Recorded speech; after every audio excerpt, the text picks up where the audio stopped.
meninas e meninos, tudo bem? Eu sou Camille Borba e serei a professora de língua portuguesa de vocês de hoje do 9º ano. Como é que vocês estão? Prontos para mais uma aula de figura de linguagem? Espero que sim, porque esse será nosso tema norteador das próximas aulas, tá certo? Como vocês sabem, eu sou uma mulher muito sortuda e nunca ando sozinha.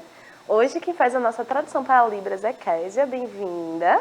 Espero que você goste da nossa aula de hoje, certo? As nossas aulas, vocês sabem, estão todas no nosso canal do YouTube Educa Recife e no nosso aplicativo também, Educa Recife, que vocês podem baixar tanto pelo aplicativo quanto pelo QR Code na tela. Como vocês sabem, a tradução para Libras é importante para que pensemos na acessibilidade. E ainda falando sobre isso, eu vou me autodescrever, certo? Eu sou uma mulher negra de estatura mediana, tenho cabelos escuros cacheados na altura dos ombros, olhos escuros, uso um óculos arredondado. Hoje eu estou com saia branca e preta listrada e uma blusa azul em pé aqui em frente à câmera, certo? O que vocês também já sabem é que a novidade do aplicativo é o nosso chat, a ferramenta interacional. E hoje quem faz nosso chat é minha queridíssima companheira de trabalho, a maravilhosa, incrível professora de língua portuguesa Viviane Santos. Olá, professora, bem-vinda! Olá, 9º ano, olá todo mundo que está em casa, já estou aqui conectada também no chat, esperando todo mundo que está aí para fazer altos comentários nessa aula maravilhosa. Assim como a professora Camille fez, eu vou me autodescrever também. Eu sou uma mulher negra, de cabelos escuros, curtos, lisos, tenho olhos escuros, uso óculos arredondados, estou sentada atrás de uma mesa com o computador à minha frente e hoje eu visto uma calça azul e uma blusa laranja. Então você que está em casa sempre que quiser mandar o seu comentário, seja através do chat no app, seja por meio do canal do YouTube, você é mais que bem-vindo para a gente conversar, né, professora Camille? Exatamente, lembrando que a gente não morde e que nós estamos aqui para construir o conhecimento juntas, né? Hoje a nossa aula é uma continuação da aula anterior, que tratou sobre metáfora e figuras de linguagem do campo de semântico, né? Que são aquelas figuras de linguagem que o jogo ali se dá através do significado ou das palavras, havendo então a metáfora, a comparação, metonímia, entre outras, né? E aí vamos relembrar primeiro um pouquinho o que é uma figura de linguagem. A figura de linguagem faz parte do campo o quê? Conotativo da linguagem, ou seja, aquela linguagem que é figurada, que vai fazer uso muito do contexto, da plurissignificação da linguagem, né? Dessa capacidade da língua de significar várias coisas. Quando a gente fala em sentidos denotativos, a gente fala em sentidos que estão no dicionário, que são mais concretos, né? Que não deixam dúvida na compreensão. Enquanto que os sentidos conotativos, eles tendem a ser o quê? Figurados, subjetivos, vão depender do contexto, vão depender da estrutura, vão depender de várias coisas, né? E a gente tem diversas figuras de linguagem. A gente tem as figuras de linguagem semânticas, né? Ou de palavras, temos as de pensamento, temos as de sintaxe ou de construção e temos as de som. Eu ia dizer as musicais, aí depois eu pensei, não se chamam musicais, as palavras de som, que eu acho que essa vai ser uma aula que a gente vai precisar trabalhar bem, tá? E a gente já relembrou um pouquinho disso, vamos começar com as figuras de pensamento. Então, o que são figuras de pensamento, professora Viviane? O nome já é bem sugestivo, né? Exatamente. Porque se a gente pensar que as figuras de palavra, a gente vai mexer com o significado das palavras, o sentido das palavras, uma troca de palavras, a confusão aqui vai se dar onde? No campo o quê? Da compreensão, do pensamento, da construção do pensamento do leitor e do autor. Então, ocorrem quando são empregadas, veja, intencionalmente, então a gente tem que saber que quando a gente faz o uso da figura de linguagem, ela é, em geral, intencional, tá? E principalmente as de pensamento, que vão falar sobre o raciocínio, sobre a compreensão. Ó, são empregadas intencionalmente, palavras que provocam significados ou ideias diferentes daquelas que normalmente as palavras sugerem, as palavras ou expressões que sugerem no contexto. Então aqui a gente vai ter uma brincadeira com a construção do pensamento, né? A própria compreensão do que está sendo dito. Quando a gente fala, por exemplo, da ironia, você quer dizer uma coisa falando outra, por exemplo. Então aqui a gente vai ter um jogo no pensamento e também brincar com as ideias diferentes dadas pelas palavras em um determinado contexto. Lembrando que as de pensamento também podem fazer uso do tom, né? De novo, voltando à ironia, que é uma figura de linguagem que a gente tem essa presença do tom como um modelador, né? Ó, essa aqui é a hipérbole. Há quem diga, quem me conhece, há quem diga que seria a minha figura de linguagem, que é justamente a figura de linguagem do exagero. Então, há quem diga... Calúnia, professora. Há quem diga que seria esta a minha figura de linguagem. Então, veja, ela corresponde a um exagero de uma ideia de uma maneira intencional. Falei, professora Viviane. Então, como testemunha do seu comportamento, eu acho isso meio exagerado. Hiperbólico é de quem apontou isso. Fiquei pensando aqui qual seria a minha figura de linguagem do pensamento.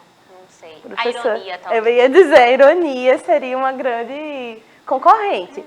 Mas então, por que falam isso? Porque eu sou alguém hiperbólica no discurso. Então, tudo eu sinto de maneira exagerada. Então, uma felicidade é a felicidade extrema. A tristeza, eu vou morrer de tristeza. E esse exagero intencional é a que chamamos hipérbole. Por exemplo, ó, quase morri de estudar. Essa figura sou eu na vida, certo? O drama. Isso chama talento para o drama, minha gente. A mão na cabeça, fazendo aquele ato desesperado. Ai de mim. Ó, desditosa. Exatamente. Então, a gente pode perceber que a gente usa hipérbole o tempo inteiro. Eu dou aqui minha cara a tapa.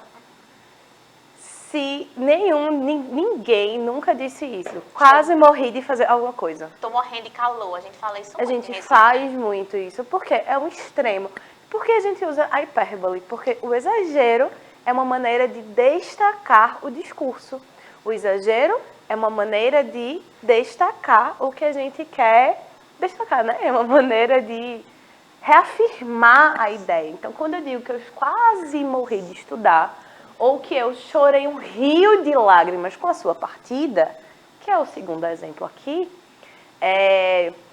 o que eu quero dizer é que aquilo me doeu tanto, eu senti tanto, que eu preciso externar esse exagero na linguagem. E como eu faço isso? Com a hipérbole. E é quase como arranjar uma medida para o sofrimento, né? Porque quando você diz, eu sofri um rio de lágrimas, eu estou dando uma dimensão do tamanho dessa grandeza, né? É diferente de você dizer, eu sofri um riachinho, ou eu sofri uma cachoeira, ou eu sofri um rio de lágrimas, ou um mar de tristeza. Eu chorei uma bacia. Uma bacia. Ah, não, foi só um copinho d'água, um conta-gotas.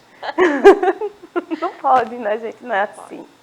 Mas veja, é importante, uma coisa só eu dizer, eu chorei a sua partida. Outra coisa, ou efeito de sentido distinto com eu chorei um rio de lágrimas com a sua partida. Parece até que a gente sente mais quando usa a hipérbole, né? E eu gosto, às vezes, de pensar em figuras de linguagem de pensamento quase como um contraponto. Se a gente tem um exagero, a gente também vai ter o quê? A atenuação, que a gente vai falar do eufemismo, que é utilizado para suavizar o discurso. Então, agora, a ideia não é marcar o exagero, não é marcar a profundidade, é suavizar. É quase como dar aquela notícia ruim de uma maneira mais delicada. Um que a gente usa muito é entregou a alma a Deus. Para dizer que alguém morreu. Um que eu gosto muito que é o descansou. Descansou, ele funciona para dizer que alguém morreu e para dizer que alguém teve neném.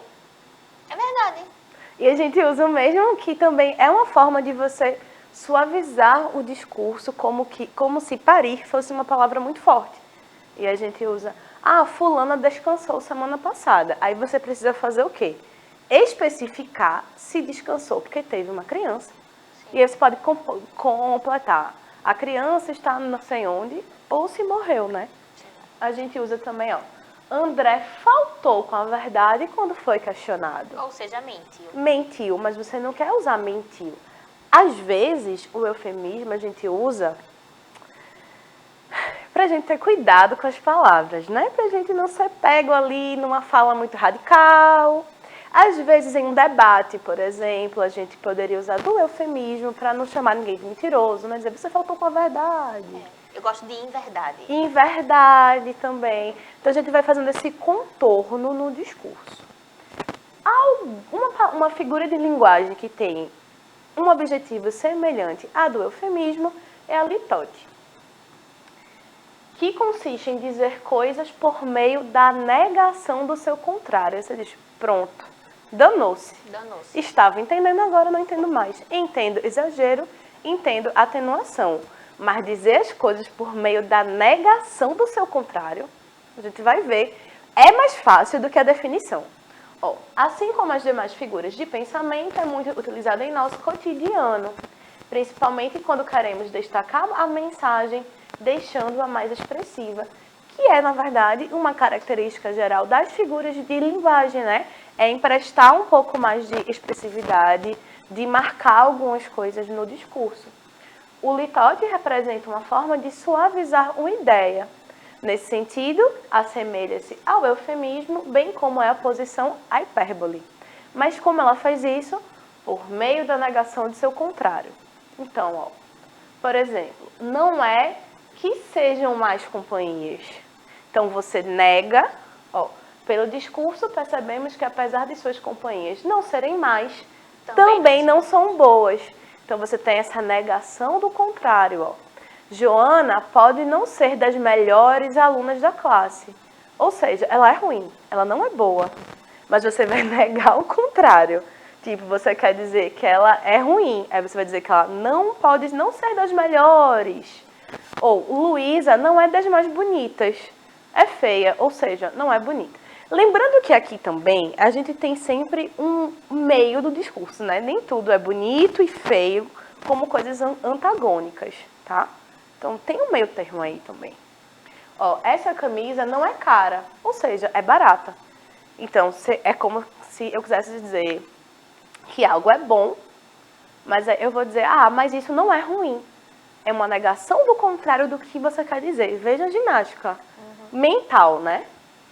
Seus conselhos não são maus. Se eles não são maus, eles são o quê? Bons. Rafael não está certo sobre o crime. Se ele está errado... Se ele não está certo, ele está errado. Olha aí, exatamente.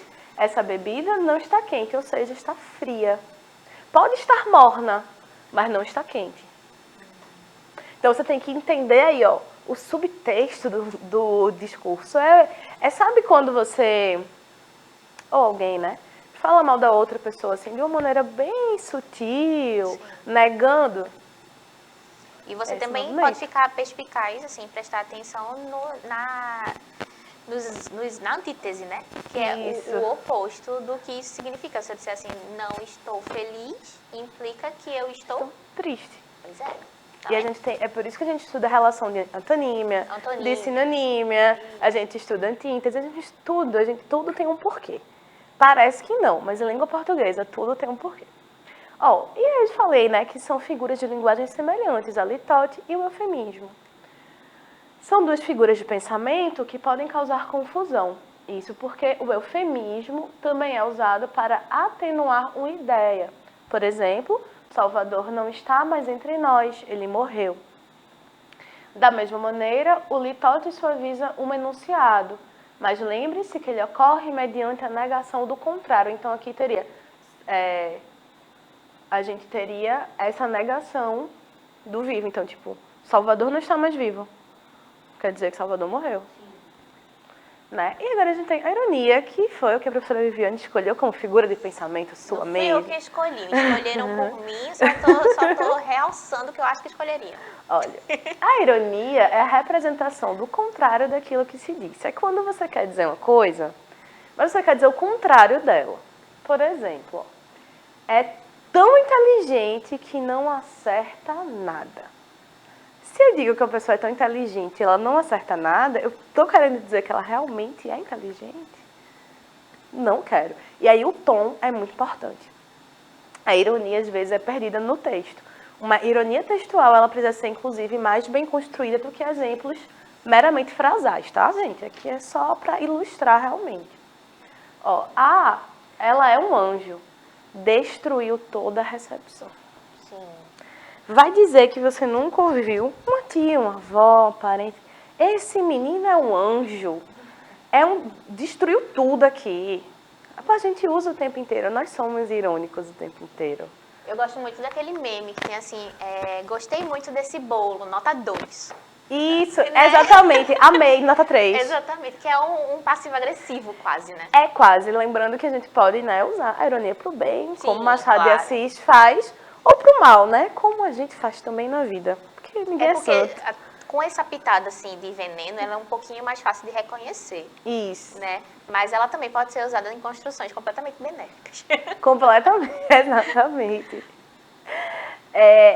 Exige, e aí, quando eu falo o que eu vou falar, né? Quando eu falar o que eu vou falar agora, quando a gente pensa em figuras de pensamento, a gente tem que pensar justamente nesse jogo com os sentidos, que são explícitos e implícitos. A questão das figuras de linguagem é que a maioria delas não é o que aparenta. Né? Quando a gente fala em litote, por exemplo, o que a gente precisa pensar ali é o contrário do que foi dito. Quando a gente vê a ironia, é uma figura que você quer dizer uma coisa falando outra. Então a gente vai ter que sempre tem que estar atento ao jogo do que está sendo dito verbalmente, explicitamente, e o que não está sendo dito. E aí, com as figuras de linguagem, o que não está sendo dito, ou o que está sendo dito nas entrelinhas é o mais importante. É o que a gente precisa prestar atenção. E é por isso que a gente faz tanta aula de interpretação de texto, que é para poder entender a entrelinha, e não dá para entender as entrelinhas se você não fizer um trabalho interpretativo muito bom daquilo que está sendo dito, né? Porque muita coisa do texto pode ser implícito. Exatamente, professora Viviane. E aí chegamos em uma figura de linguagem que a gente gosta muito, pelo menos eu acho ela bem inofensiva. Que é... lembrando, gente, eu acho que eu estou falando tanto disso, mas eu não deixei uma coisa clara. A gente pode ter um texto com todas essas figuras de linguagem ao mesmo tempo. Sim. Tá? Eu posso usar uma personificação ao mesmo tempo que eu uso uma hipérbole. Vamos ver, ó. A personificação ou prosopopeia, até o segundo nome eu gosto. Prosopopeia, acho que é um nome que soa bem. É a atribuição de qualidades e sentimentos humanos a objetos e a seres irracionais. Então, é quando eu empresto sensações e sentimentos humanos a coisas, objetos, seres que não teriam esses sentimentos, que não teriam essas sensações. A gente tem trabalhado bastante quando a gente lê, por exemplo, contos e crônicas de Marina Colasanti, que ela tem esse movimento, né, de personificar. Sim. Tudo ao redor. As fábulas têm muito. As fábulas têm muito, exatamente. Ó. O jardim olhava as crianças sem dizer nada. Aí eu botei até uns olhinhos aqui no jardim, mas isso aqui é mera ilustração, certo? O que isso quer dizer é só uma construção de pensamento de você fazer-se perceber algumas sensações e sentimentos que não tem outra forma de serem expressados. É quase como dizer que as crianças não estavam sozinhas, porque o jardim estava lá com elas e cuidava delas, né? Exatamente. A professora Viviane, ok, perfeito. Aí, veja.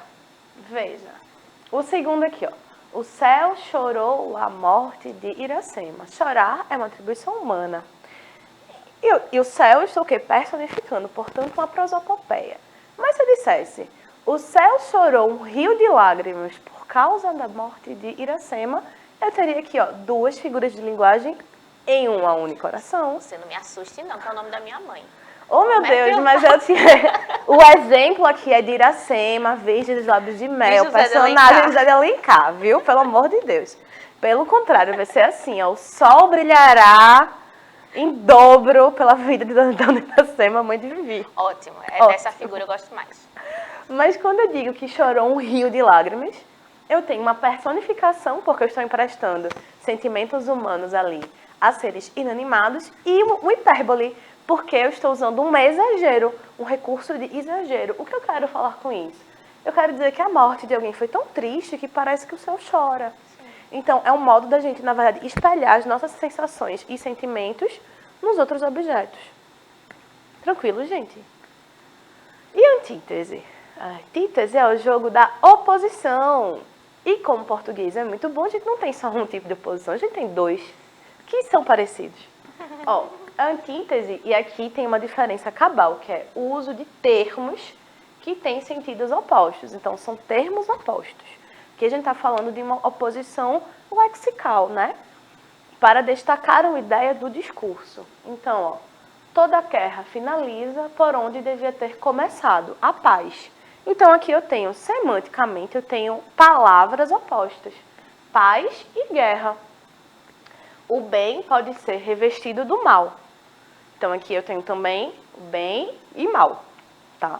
Eu tenho uma oposição das palavras, diferente do paradoxo.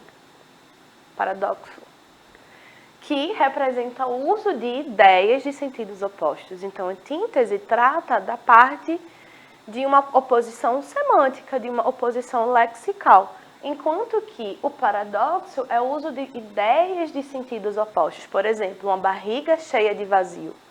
Sim.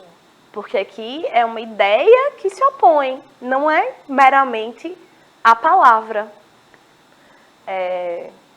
No paradoxo há esse estranhamento das Há um coisas, estranhamento. né? Quanto mais amor eu sentia, menos eu tinha. Aí você fica, oxe, É isso. tem alguma coisa errada, né? Então, aí, quando ocorre esse estranhamento, a gente pode facilmente reconhecer um paradoxo. Perfeitamente, professora Viviane. O paradoxo, ele é muito mais estranho. Ele realmente causa um choque, né? Um pouco do choque no leitor, que ele vai fazer, eita, calma. É diferente de dizer que a guerra precisa de paz. Aqui a gente tem uma oposição de palavras, mas quando eu digo um estômago cheio de vazio, como é que pode estar cheio se está vazio? Entende? Não apenas de termos. Então, aqui é o uso das ideias e não os termos, como é o caso da antítese. Ó, os mesmos braços que serviram de abrigo, hoje transmitem solidão, mas são os mesmos braços. Ou, havia uma inocência maliciosa em seu olhar. Então, como algo pode ser inocente e malicioso ao mesmo tempo, né? Isso, meu estômago estava cheio de vazio. De novo, a gente vai ter essa ideia de uma oposição das ideias. Ah, é antítese e paradoxo. Como a gente faz para diferenciar? O paradoxo ou oxímoro também é uma figura que usa sentidos opostos para passar a mensagem de modo mais intenso. No entanto, enquanto a antítese consiste no mero uso de termos opostos, o paradoxo constrói uma relação entre esses termos de modo a criar uma mensagem aparentemente contraditória. Mas ela é só contraditória na aparência, porque ela serve a um propósito. Às vezes é de você se chocar com aquela imagem, e é como a gente diz, como eu estava dizendo, nem tudo que a gente sente, que a gente pensa, a gente consegue expressar diretamente com as palavras. Por isso, porque a linguagem tem um limite, e esse é um dos limites. Há coisas que não conseguem ser ditas, né, de maneira direta, e às vezes a gente precisa usar esses recursos de aproximação, esses recursos de uma construção de uma ideia absurda ou paradoxal ou oposta para explicar uma sensação que não tem uma explicação mais direta, entendem? E aí é por isso que o uso das figuras de linguagem enriquece tanto a língua, o imaginário, como a gente fica mais afiado no raciocínio, né? Quando a gente consome mais textos. E a gente faz isso o tempo inteiro na vida, gente. E a gente tem a gradação. Eu botei dinheirinhos pra gente entender, né? Vamos crescendo os dinheirinhos, moedinhas. A gradação é a apresentação de ideias que progridem de forma crescente, ou seja, do menor para o maior, para atingir o clímax, ou decrescente, que é do maior para o menor, que aí é o anticlímax. Sabe quando uma coisa começa boa e vai ficando cada vez melhor, melhor, melhor, melhor. Então aqui ela atingiu o clímax, pra cima. E quando ela começa soberba, assim, estupenda, e aí vai ficando cada vez pior, é um anticlímax. Então, ó, inicialmente calma, depois apenas controlada até o ponto do total nervosismo. Parece a gente, não é, professora Viviane? Em alguns dias. Mas olha, aqui eu tenho uma gradação das reações. Então, ela estava calma, controlada e nervosa. Aqui eu tenho uma sensação ascendente, né? Climática. Climática? Do clímax. Não climática. Ficou bem previsão do tempo. Mas é porque realmente usa climática e climática. E agora ficou eu e a moça parecida, ó, descabeladas de azul e óculos. Nesse exemplo, acompanhamos a progressão da tranquilidade ao nervosismo, né? E aqui a gente tem alguns exercíciozinhos. Vamos exercitar? Simbora. Tenham paciência, porque eu talvez tenha escolhido algumas questões um pouco mais complicadas, mas a gente vai fazer junto e vai dar tudo certo. Bom, eita, isso aqui fui eu. Bom, gastei 30 dias para ir do Rócio Grande ao coração de Marcela. Essa própria imagem já destoa do que é denotativo, né? Você ir do Rócio Grande ao coração de alguém. Você ir de um lugar concreto, físico, para um lugar subjetivo, né? Metafórico. Mas não já cavalgando o corcel do cego desejo, mas o asno da paciência. Há um tempo manhoso e teimoso. Veja, o modo como ele diz, ele não está de fato cavalgando quando ele diz um corcel de cego desejo. Isso aqui é um jeito que ele está querendo dizer, usar para dizer que ele não está indo no auge da paixão, mas o asno da paciência. Então, ele está indo com uma outra relação. Eu gosto da comparação entre, assim, porque acaba ficando uma comparação, né, entre o corcel, que é esse animal, assim, bonito, ilustroso e no ímpeto, né? Enquanto o asno, ele vai ser um símbolo da paciência, então da quietude, desse silenciamento, de uma atitude mais pensada. Isso. E aqui a gente tem o que é o uso da antíntese, porque ele vai usar o corcel do cego desejo em oposição ao asno da paciência. Viu? Tá vendo? E uma outra aqui, ó, Jurema partiu dessa para melhor. Eita. Eu quero dizer que são antíntese, um paradoxo, uma hipérbole ou um eufemismo. Um eufemismo, né, gente? Porque aqui há uma atenuação do discurso. E quando eu digo o amor é fogo que arde sem se ver, é ferida que dói e não se sente. Aqui eu tenho uma ideia de quê? De paradoxo. Porque como algo que arde sem se ver? Como é que algo dói e a gente não sente? Então, a oposição aqui é na construção das ideias. Mas veja como o amor é algo tão indizível, e é para isso que serve a figura de linguagem, para destacar o discurso. Então, veja, o amor é algo tão indizível, tão novidade, tão acima de tudo, tão além de tudo, que ele arde sem se ver e ele dói e a gente não sente. Até porque a gente não sente fisicamente, embora às vezes sinta. Tranquilo, gente. Acho que a gente para por aqui, até porque acabou a aula. Aqui a gente tem as referências, então, como sempre, eu quero agradecer a Kézia, que fez a nossa tradução brilhantemente, porque é um tipo de assunto que é um pouco mais difícil mesmo, mais complicado de se explicar. Agradecer a produção, que permite que as aulas cheguem até vocês com qualidade. A professora Viviane, que deu uma contribuição que soberba, esplendorosa, magnânima. Olha a ironia. Hipérbole. É a minha figura de linguagem, nada de ironia. Vou passar para a professora Viviane se despedir de vocês e já volto. 9º ano, foi uma alegria ficar aqui com vocês, conversar com vocês, brincar com vocês. Eu espero que a gente se veja em breve, tá certo? Um cheiro e até a próxima. Como sempre, lindezas foi... Eita, a professora quase cai. Como sempre, foi um prazer estar aqui com vocês. Espero que vocês tenham gostado da aula. Qualquer dúvida, jogue no chat ou no YouTube, tá certo? Um beijo e até a próxima.